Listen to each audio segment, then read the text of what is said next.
श्री गणेशाय नमः. नमस्कार मंडळी, रेखाज किचनमध्ये पुन्हा एकदा तुमचे स्वागत. तर आज आपण बघणार आहोत गव्हाच्या पिठाचे तळणीचे मोदक. चला तर मग सुरू करूयात रेसिपीला. तर सारण बनवण्यासाठी इथे मी पांढरा शुभ्र नारळ असा घेतलेला आहे, स्वच्छ धुवून आणि वरचं सालटं काढलेलं आहे. ते मी आता सुरीच्या साहाय्याने असं कट करून घेते. तुम्ही तो नारळ खवून पण घेऊ शकता, पण मी असं सुरीच्या साहाय्याने कट करणार आहे आणि मिक्सरला छान असा बारीक वाटून घेणार आहे. तुम्ही बघू शकता अशा प्रकारे मी छान बारीक असा नारळ वाटून घेतलेला आहे. एकदम पांढरा शुभ्र असा नारळ दिसत आहे आणि छान बारीक वाटला गेलेला आहे. आता आपण हे काढून घेतलेलं एका प्लेटमध्ये. गूळ घेतलेला आहे, ड्रायफ्रुट्स, खसखस आणि इलायची पावडर घेतलेली आहे. सगळ्यात आधी आपण आता एका कढईमध्ये तूप टाकूयात आणि जो नारळ आपण मिक्सरला वाटून घेतलेला आहे तो टाकूया त्यामध्ये. आणि नारळाचा ओलसरपणा जाईपर्यंत आपण तो असा परतून घेणार आहोत स्लो फ्लेमवरती. ओला नारळ असा छान परतला गेला की आपण त्यामध्ये गूळ मिक्स करूया.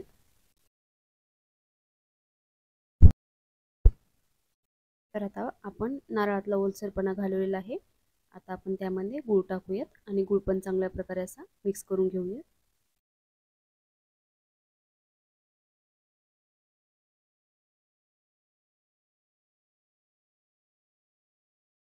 बघू शकता तुम्ही अशा प्रकारे स्लो फ्लेमवरती आपल्याला गूळ पण छान असा मेल्ट करून आणि ओल्या नारळामध्ये मिक्स करून घ्यायचा आहे. आपण यामध्ये ड्रायफ्रुट्स टाकूयात आवडीनुसार, ऑप्शनल आहे. आणि इलायची पावडर टाकलेली आहे आणि खसखस पण टाकूयात आपण. ॲक्च्युली खसखस सुरुवातीला टाकायची पण मी विसरली, त्यामुळे मी आता टाकत आहे. खसखस पण ऑप्शनल आहे, नाही टाकलं तरी चालेल. आता आपण हे सगळं मिश्रण चांगलं मिक्स करून घेऊयात. बघू शकता सारणाचा कलर किती छान दिसत आहे. व्यवस्थित आपल्याला हे सारण असं स्लो आचेवरती परतून घ्यायचं आहे आणि सगळा त्याच्यातील ओलसरपणा हा काढून टाकायचा आहे. आपलं सारण असं छान तयार झालेलं आहे. आता आपण हे थंड व्हायला ठेवून देऊयात एका साईडला. बघू शकता तुम्ही सारणातला ओलसरपणा निघून गेलेला आहे. आता आपण हे गार करून घेऊयात. सारण गार होईपर्यंत आपण इथे मोदकाच्या आवरणासाठी आपण पीठ मळून घेणार आहोत. इथे मी फ्राय पॅन मध्ये थोडंसं तेल टाकलेलं आहे मोहनसाठी.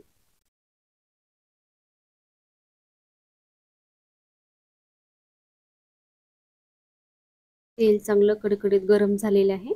आपण गॅस बंद करूयात आणि एका प्लेटमध्ये आपण गव्हाचं पीठ घेतलेलं आहे, त्यामध्ये थोडंसं मीठ टाकूयात आणि हे जे तेल गरम झालेलं आहे ते आपण यामध्ये टाकून घेणार आहोत. बघू शकता अशा प्रकारे तेल छान कडकडीत गरम झालेलं आहे. आपण हे गव्हाच्या पिठामध्ये टाकून घेऊया आणि हे व्यवस्थित असं पिठाला लावून घेऊया. तेल थोडंसं गरम आहे, हलक्या हाताने थोडंसं मिक्स करते.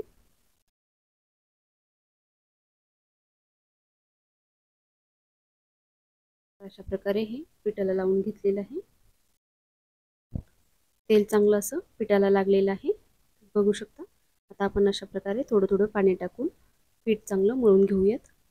पीठ जास्त पातळ पण नाही जास्त घट्ट पण नाही, तर आपल्याला व्यवस्थित मीडियम प्रमाणात पीठ हे मळून घ्यायचं आहे.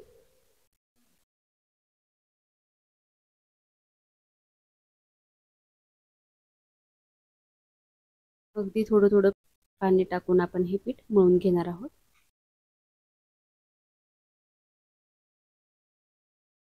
तर अशा प्रकारे आपलं पीठ चांगलं मळून झालेलं आहे, तुम्ही बघू शकता.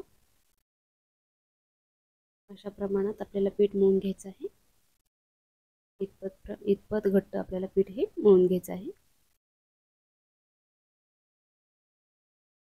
आता आपण याचे मोदक बनवायला घेऊयात. इथे मी मोदकाच्या साच्याला तूप लावलेलं आहे आणि आता आपण हे गव्हाचं पीठ आहे ते त्यामध्ये टाकणार आहोत आणि असं हाताने पसरवून घेणार आहोत. पीठ असं व्यवस्थित पसरवून झाल्यानंतर आपण त्यामध्ये जे आपण मोदकाचं सारण बनवलेलं आहे ते टाकणार आहोत. तर अशा प्रकारे हाताला तूप वगैरे लावून आपण हे असं पसरवून घ्यायचं, जेणेकरून पीठ हाताला चिकटणार नाही. तुम्ही बघू शकता अशा प्रकारे मी पसरवून घेतलेलं आहे. आता आपण सारण टाकूयात आतमध्ये अशा प्रकारे आणि हे बंद करून घेणार आहोत. जेवढं बसेल तेवढं सारण असं आतमध्ये टाकायचं. आता आपण हे गव्हाच्या पिठाने बंद करून घेणार आहोत.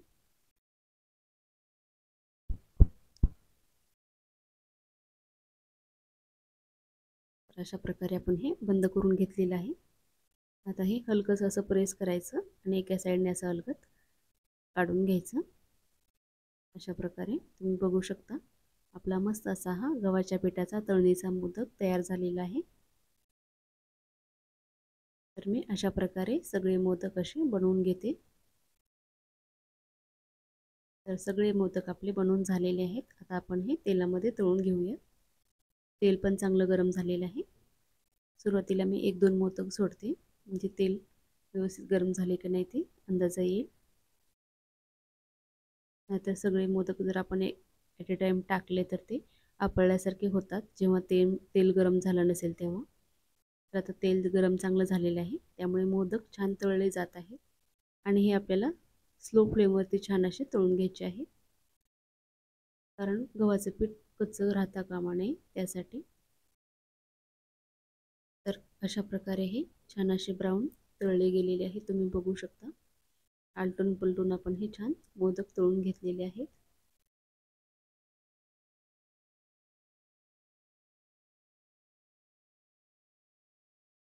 तर अशा प्रकारे आपण हे मोदक काढून घेऊयात आणि बाकीचे मोदक पण असे तळून घेऊयात. आणि अजूनपर्यंत तुम्ही माझ्या चॅनेलला सबस्क्राईब केलं नसेल तर नक्की सबस्क्राईब करा आणि व्हिडिओला लाईक करत जा, शेअर करत जा. त्यामुळे काय होतं, आणखी नवीन आणि छान छान रेसिपीज व्हिडिओ अपलोड करण्यासाठी मला प्रोत्साहन मिळतं. तो नक्की चॅनेलला सबस्क्राईब करा आणि व्हिडिओला लाईक शेअर नक्की करत जा आणि छान छान अशा कमेंट पण करत जा. मस्त आपले असे हे गव्हाच्या पिठाचे तळणीचे मोदक तयार झालेले आहेत. तुम्ही पण या गणेश चतुर्थीला नक्की अशा प्रकारे ट्राय करा आणि कसे झाले ते मला नक्की कमेंटमध्ये सांगा. चला तर मग भेटूयात पुढच्या अशाच एका नवीन आणि छान छान रेसिपीसोबत. तोपर्यंत धन्यवाद. श्री स्वामी समर्थ.